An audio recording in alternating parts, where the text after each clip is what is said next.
Hi, and welcome to another edition of Casselman's Canada. I'm Dave Casselman. Today I'm in Bergen, Alberta. Bergen is a small hamlet very near Sundre, Alberta, heading towards the mountains. Today I'm here for the 2008 Bergen International Sculpture Symposium. This August, 5 international renowned sculptors from around the world have been creating monumental sculptures at a private acreage near the hamlet of Bergen. The sculptures were created from sandstone, a locally significant material, and from BC marble. The artists arrive in Canada at the end of July and joined local artist Morton Burke, who is sponsoring the event. From August 2nd to the 30th, the public were invited to visit Burke's acreage, and with its rustic barn and breathtaking views of the foothills, it's great to be here and to watch the sculptures in action as well. On 2 different weekends, there were Art in the Park events on the site, with artists from around Alberta participating. And those events took place inside the barn, which is right behind me at this moment. Sculptors from around Alberta and BC assisted the participants throughout the symposium, which is endorsed by the Sculptors Association of Alberta. The event today, or this month, is being organized by the Attitude Club, which is an organization of artists and art administrators with members in 11 different countries. And it's also sponsored by Morton Burke, a local artist who has participated in similar symposia around the world. Burke wanted to bring the collective and creative experience of a symposium to his own backyard. And that's exactly what's happened, and I'm here today to show you that. But unable to arouse interest in the idea, initially Burke decided to organize and fund the symposium himself, and the response from the sculptors around the world was impressive. And he selected 5 different sculptors from a long list of applicants and brought them here, and it's been a wonderful time this month. We'll be back right after this break, and I'm sitting here today with Morton Burke. He is the organizer of the event here in Bergen, and I'm just going to let Morton tell you a little bit about how this works and what goes on here. Thanks, Dave. My involvement in sculpture started in 1982 on an ice fishing adventure gone wrong. A friend of mine and I decided for a joke to bring ice home instead of fish, as we weren't having any luck. And from there, it's all history.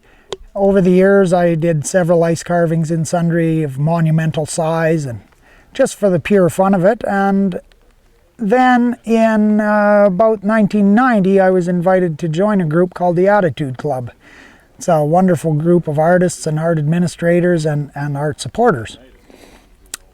In my travels to other symposia, I have appreciated the camaraderie and the exchange of inspirations and techniques that we gain from these things, and also the enjoyment that the public can realize from the kinds of work that are left behind after an event like this.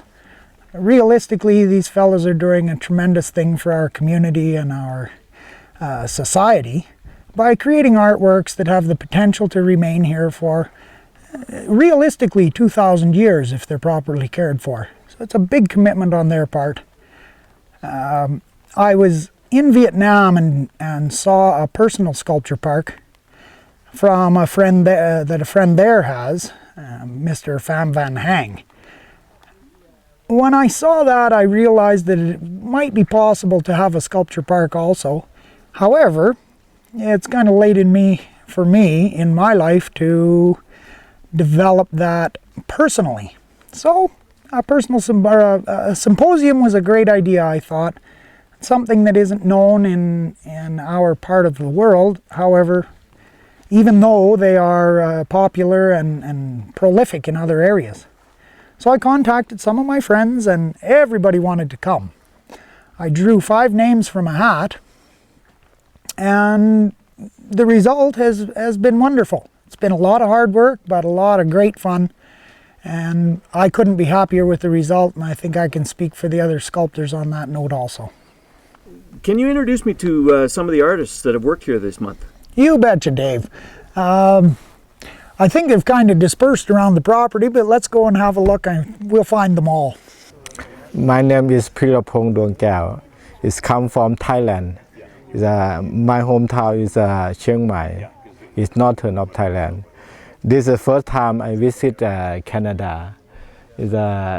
For participate with Symposium, Bergen International Symposium, the first by Morton Burke, and stay here about 1 month and to create about my work with big sandstone.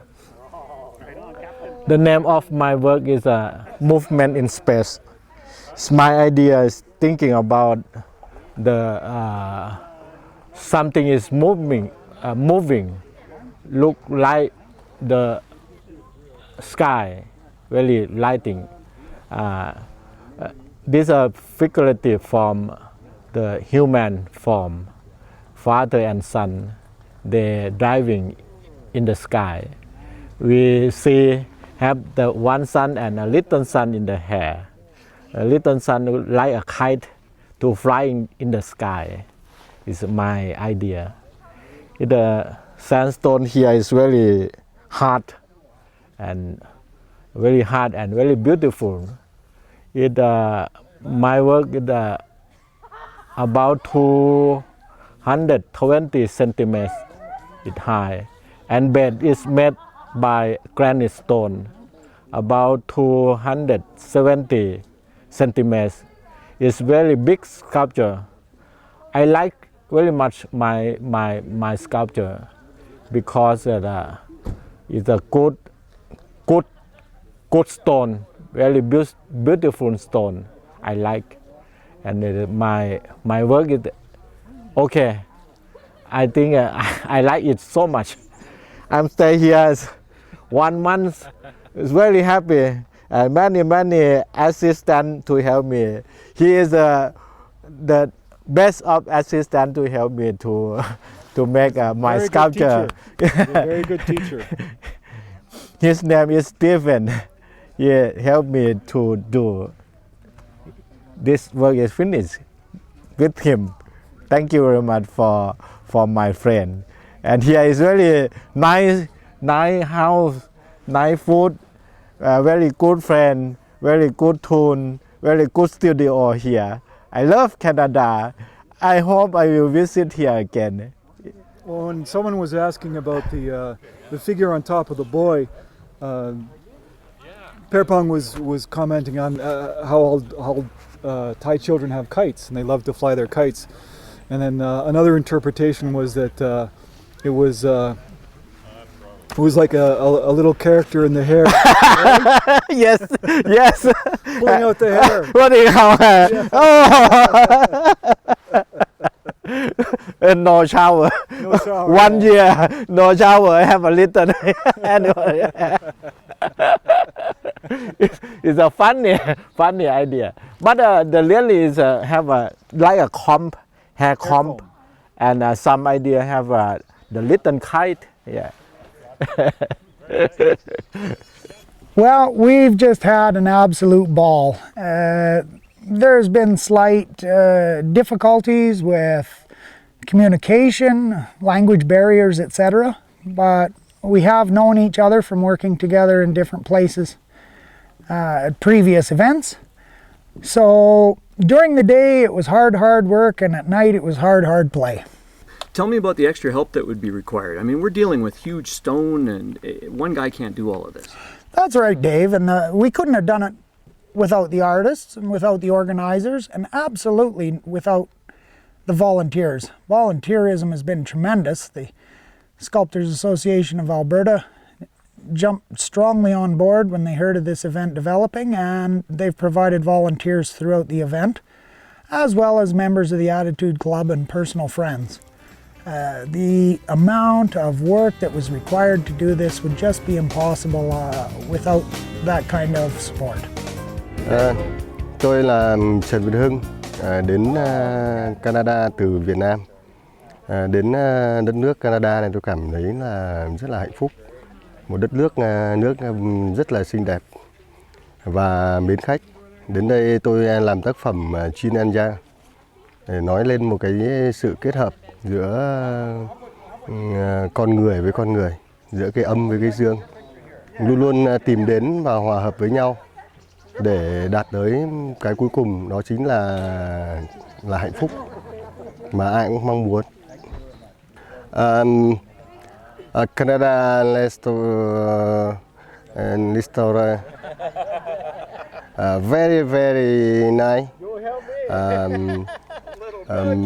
People very, very.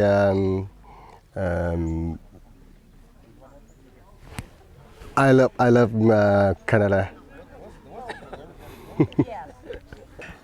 The artists will have an opportunity to benefit from the work they've done here in the future and help to realize one of our objectives, which was to popularize art and allow the public the opportunity to become familiar with the tendencies of modern sculpture.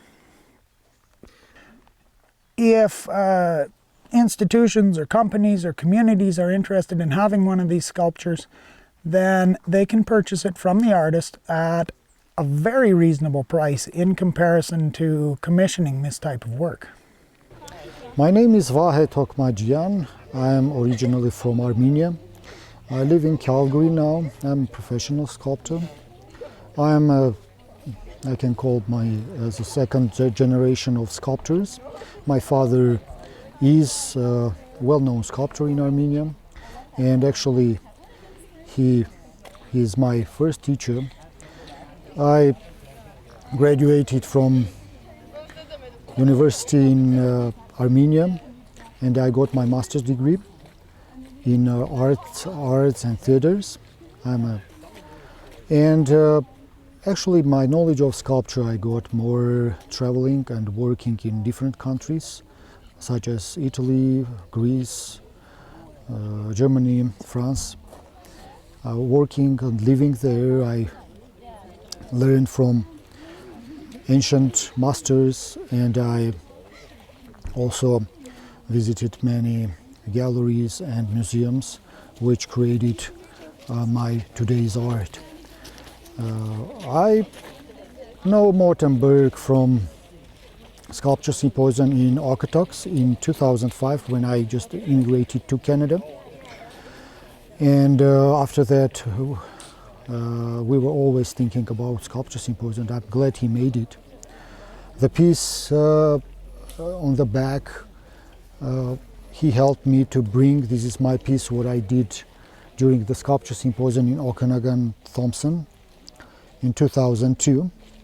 These 4 elements of life: sun, earth, and wind, and also water pouring from their mouths. We brought it from BC, and pieces that I made during these Sculpture Symposiums I called 3 moods of the sea. They are actually different shells, and I just used the natural beauty of the stone to create the atmosphere of the sea, the different tranquility, and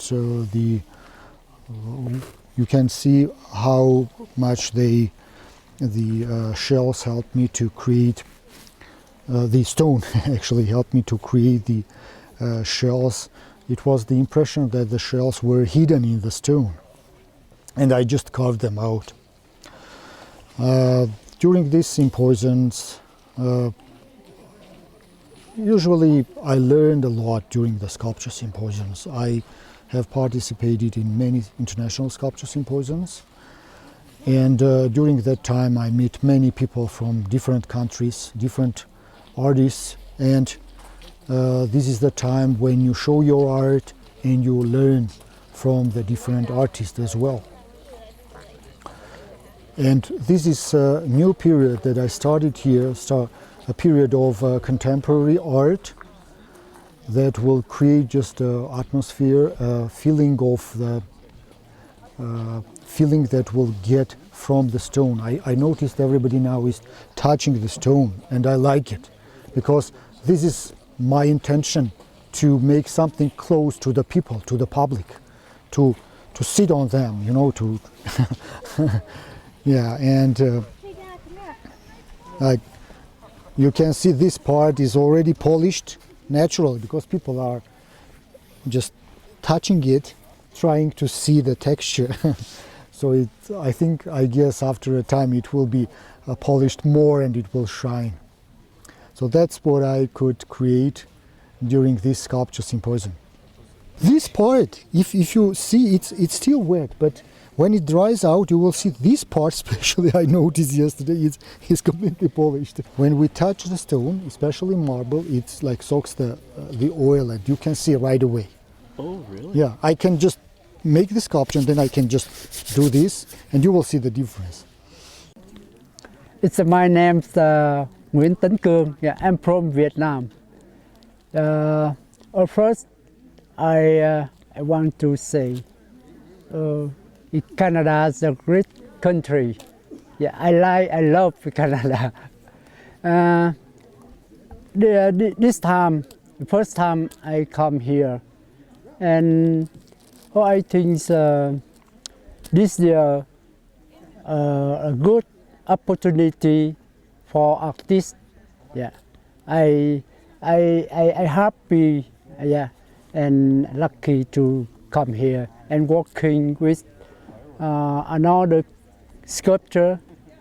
Yeah, we live as a family, and we share everything. And yeah, I can study technique, and yeah, everything with another French sculptor.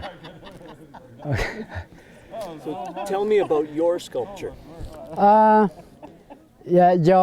my sculpture is the hand. Yeah. I teach the hand is the title is my sculpture in the manning. Yeah, manning. Yeah, the world now is so many problems. Yeah, environment, in war and disease, everything's a problem. Now, all the people have to keep. Yeah, it's the piece up here. Yeah, the hand, the keep. It's my idea. Right. So it's the pearl in the palm of your hand. Yeah.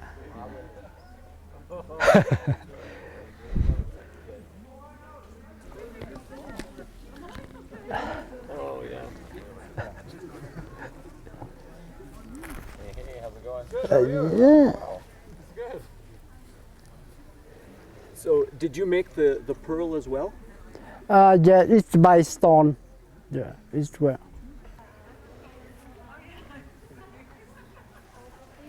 Perfect. Yeah, thank you. Thank you. Thank you. Thank very you. much. What do you think so far? Isn't that amazing what these guys can do with a piece of rock? We look at a piece of rock and we say it's a piece of junk. These guys look at it and they see art. They actually turn it into art, and we get to look at it. It's just incredible. Hello, my name is Paul Haggins. I come from Drogheda, County Louth in Ireland, and I got invited over to do a symposium here with other international sculptors in Canada. When I heard what stone that I'd actually get to make my piece out of, it made my decision easy on what I was going to do, because most of the high crosses in Ireland, which are as old as 10th century and even as back as 7th century, they're all made in sandstone. So the piece, when I came over to see it, was 34 tons. Morton told me it was 34 tons in weight, which was a big lump, and I had to work it to get the best stone out of it and the biggest stone out of it as possible. So that was interesting, cleaving them off. But if you can see behind me, the cross actually that I've carved is in two pieces. You have the bottom shaft, and then you have the cross up on top. The bottom shaft is 2 meters 30 roughly in height, and then the top part would actually be 1 meter 90.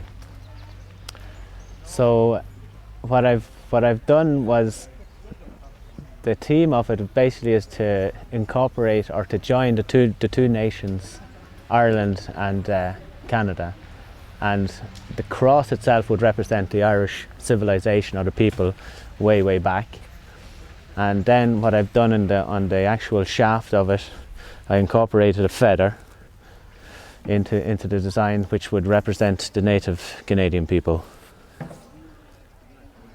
But the stone is layered, so on one side it's nice and soft to work, and then this side here is quite hard when you're working against the grain.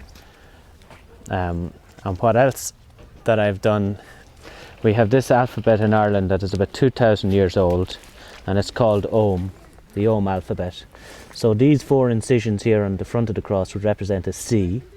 Then we'd have an A going front and side. 3 or 5 incisions to this side would represent the N. We'd have the A again. 2 here is D, and then we have final A at the top. So Ogham is always read from bottom to top, and that would read Canada. So that kind of ties in a bit more Canada, and then the representation of Ireland. And while I was carving it, some interesting things happened that I found out in the stone. I don't know if you can see on the right arm of the shaft up on top, you have 2 brown pieces, which is petrified wood. And when I came across that, I left it there as a feature. And down at the bottom underneath the circle at the top of the shaft, you've got another piece of twisted wood there, which is, it sends you back in time as well, like, you know, when the people would have been roaming the land and pieces of wood falling down off trees and just becoming petrified. And around the back then at the cross there's a mussel, which when I came across it I decided to leave it there as well as another feature. And it's up on the top right hand the top right hand arm. You can just see a lump sticking out. Well, St. Patrick, when he came to Ireland, he tried to bring Christianity to Ireland, and he used the cross as the symbol of Christianity, but the people who had lived there, who are pagan, would have worshipped the sun as the sun god. So he, instead of saying his way was the proper way to go, he was a clever man and he tried to incorporate the two beliefs together. So he held the cross up to the sun, and that's how the Celtic cross came about. So the ring around the top of the cross represents the sun, and then the cross in it itself. Most of the high crosses in Ireland would be as big as this, and some even bigger again. And some would have carvings on them, on the panels, to represent the different stories of the Old Testament. So is there a significance in the direction that this faces, or is it just a random direction? No, you'd have the front and back would face in an east-west direction, and then the sides would be a north-south. So all of the crosses that would be standing in Ireland would be standing on the compass as such. So we kept the same true to Canada, so we put it up in the direction of the compass, facing the Rocky Mountains to the west, and then the sunrise to the east. Well, it's been my first time to Canada. I've never been before, but interesting enough, the Vietnamese sculptors and the sculptor from Thailand is theirs as well. And it's very hard to believe that it's coming to the closing day of the ceremony, because it's just flown so fast, partly because we've just laughed so much and worked hard, but staying in the house with the other sculptors was just an experience in itself. So it'll be a bit sad now tomorrow when people start moving off home, but I'll bring many fond memories of my stay here in Canada back to Ireland with me. So I'd like to thank probably Morton Burke for 3 years ago when we were all in Vietnam at a symposium there. He had this great idea that he'd like to bring some Vietnamese sculptors to Canada to repay them for giving him such a wonderful experience over there. And I take my hat off to him for making it happen. And I'm very happy to be part of the first symposium which he has created.